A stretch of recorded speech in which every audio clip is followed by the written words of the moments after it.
Hey guys, this year I'm going to be reviewing Arrow 115 titled Dodger. If you guys enjoyed the video, hit the like button down below, subscribe for new notifications on. Let's get right to the Arrow review.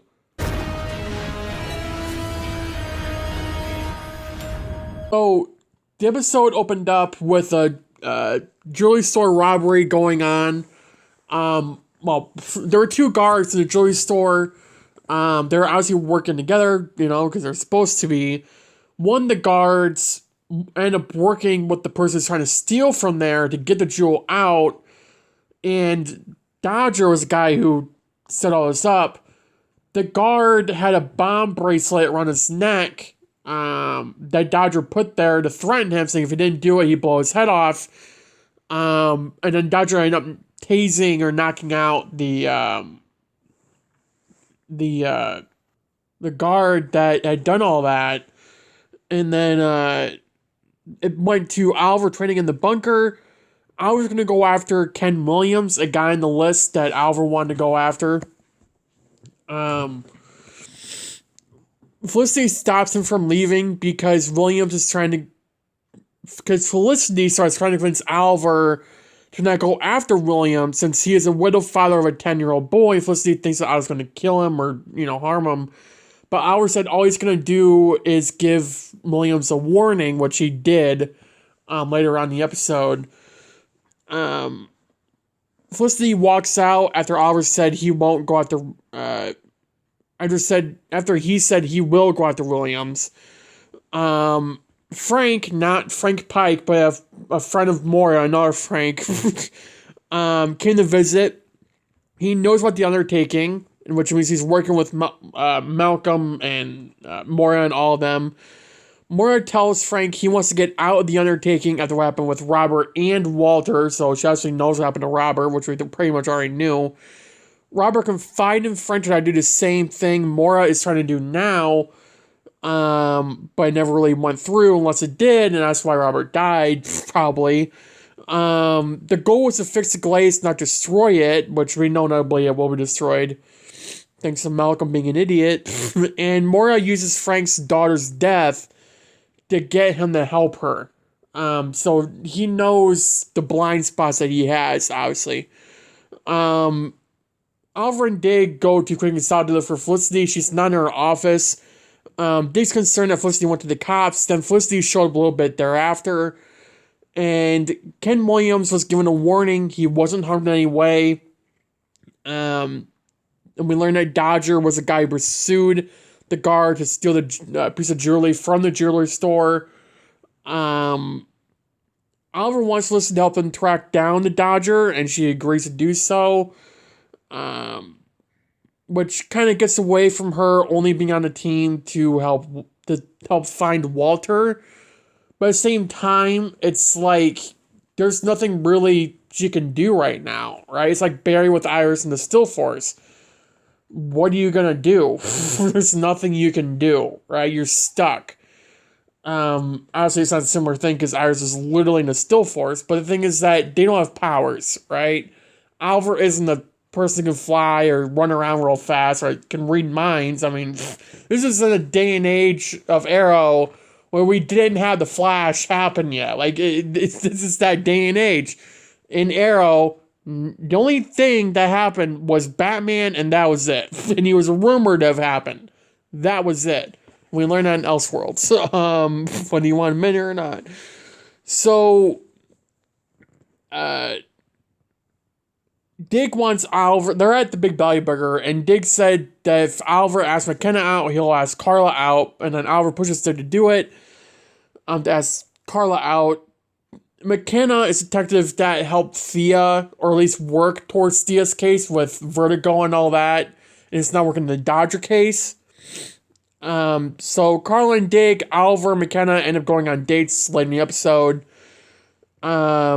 Felicity said that she will give Oliver a device that will basically be a bug on McKenna's phone, so whenever they get an update on Dodger, they will know. So he's going to bug McKenna, Detective Hall. Thea's purse got taken by a guy in a red hoodie. It was Roy.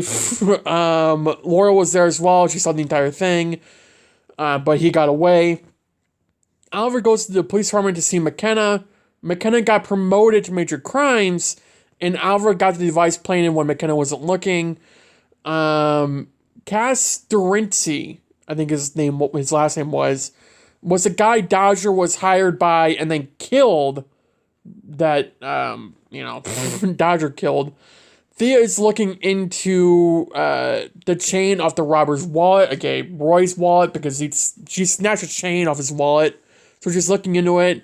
She ended up getting a name, again, Roy Harper. That's how we learned it was him. Dig brought up Andy on him and Carla's first date, which was not a good conversation starter, clearly. And Carla decided to leave. Albert starts having flashbacks what happened on the island when he was talking to McKenna, and he kind of snapped a little bit, like he did not want to open up at all. And then McKenna got a call, I believe it was from Quinn or just some random officer, about the Dodger attack. And then Oliver called Felicity, telling her to activate the bugger in her phone, which she did. And they ended up finding out where Dodger was. He ended up going to another buyer. She wasn't as stupid as Cass was. Then the police department shows up. Dodger escaped to the exit. The vigilante, aka Oliver, shows up. Dodger threw one of his bomb bracelets at Oliver to get away, which she ended up working. And then Oliver wants to see if there's a pattern in Dodger's robberies. Oliver wants to use a piece of jewelry for a Starling City Cancer Society auction house event, which is most likely where Dodger would hit next if he's looking for a big piece of jewelry to take. So Oliver said he'll use the Queen family's name to put a piece of jewelry into that store to get that done, to get to Dodger, which they end up doing. Quinn interrogates Roy Harper about the robbery. Roy has civil charges on him, like Grand Theft Auto and theft and all that. And he says that Roy's mother was caught on vertigo and ended up kicking it, but she did enough to where it messed her up bad in the head, and just period. And the medical bills are high, so she needed the money. Thea heard Roy's story and tells Laurel to let him go. Now, this story is completely and utterly BS. It was not true. But Roy would do anything to get out, so it clearly worked on some level. Frank got a meeting for Maura, again, not Frank Pike, the other Frank, to try to get out of the undertaking. Maura wants to know where Walter is, and Frank can try to get a clue from Malcolm if he tries to.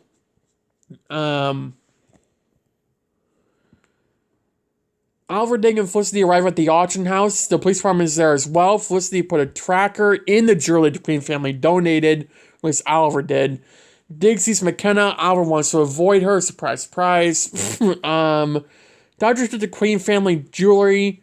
Felicity wanted to go to stop him. Dodger put the bomb bracelet on her neck. So now Felicity could die. Her head could be blown off. Honestly, she won't be because she lived through all 8 seasons. So... but this is one of the first threats that Felicity had to her, I think, in the show.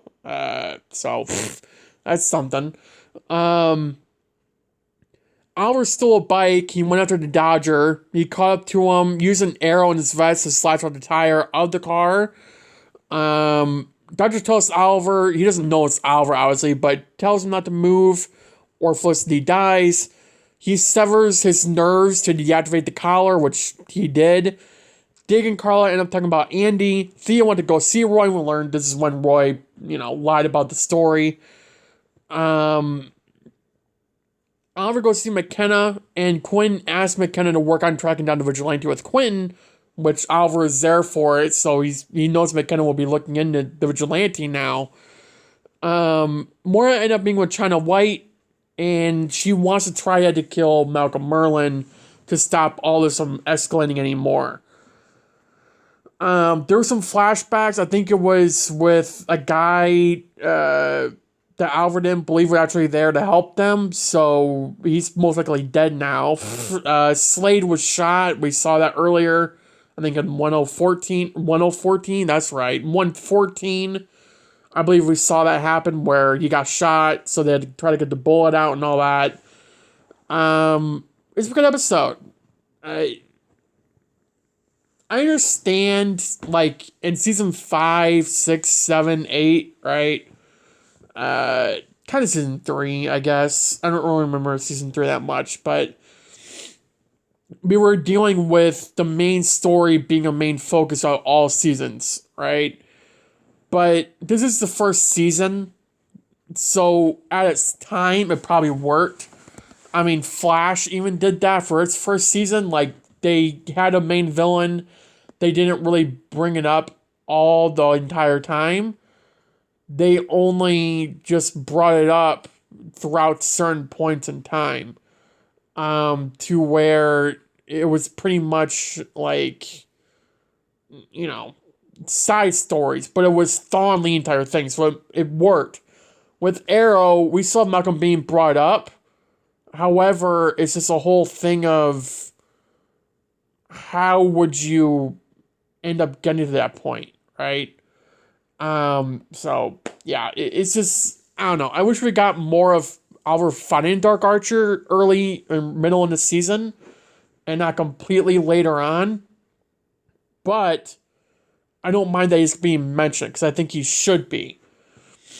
One more thing before I end the video. I know Stargirl is on this week. Wednesday and Thursday will be my Stargirl videos generally. I will not be able to record a video Wednesday, Thursday, and next Sunday. I don't think I'll be doing videos for Stargirl episode or the promo. We'll just kick it right up when it comes back to following Wednesday, assuming I'll be able to record then. I'll most likely record an Arrow review Wednesday, which will be pre-recorded for Monday. That's the plan right now. So, yeah. Again, tomorrow, Tuesday night, Superman upload, which I most likely will, because I have videos planned for Tuesday night. You guys will see that video, then that'll be it. No Stargirl content till, 3:05? I don't know why in the world CW thought it was a bright idea to put Stargirl on a 1-week break, 3 episodes into its season, or 4. I don't even know how many episodes it's been. But, yeah, that was pretty stupid. I don't know why CW did that. Maybe because they re-aired their premiere of Stargirl.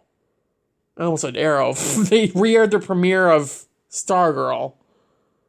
And it was like the most viewed of the entire week on the network.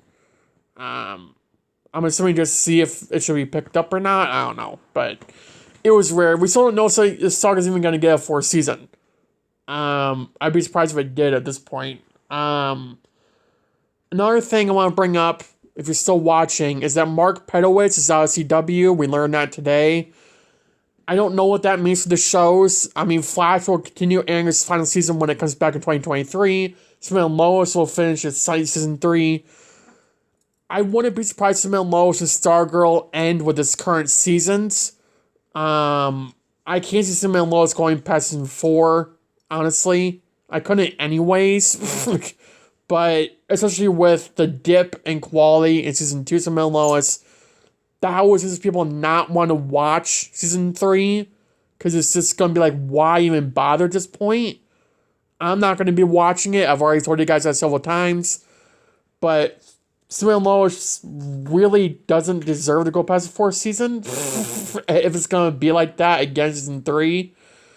And Stargirl's one I love its 4th season. I mean, the show is kind of generic, right? It's kind of mid. I mean, it's not Arrow or Flash, right? I think this season for me, for Stargirl season 3, it's been amazing. But compared to season 1, I mean, season 1 will always be the best of the show. And season 3, it's just it gets boring a little bit for me. And I kind of felt that with season 2. Season 1 kept it up. I don't know if it's because of all the fight scenes that we're not getting that we probably should be getting. I don't know. I hope it picks up for me. But I am still enjoying season 3. It's just this week I'm not doing Stargirl content. And again, because I don't have time for it. So, yeah. Thank you for watching the video. Have a good day. Have a good night. Stay safe. And I'll see you in the next video. Bye, guys.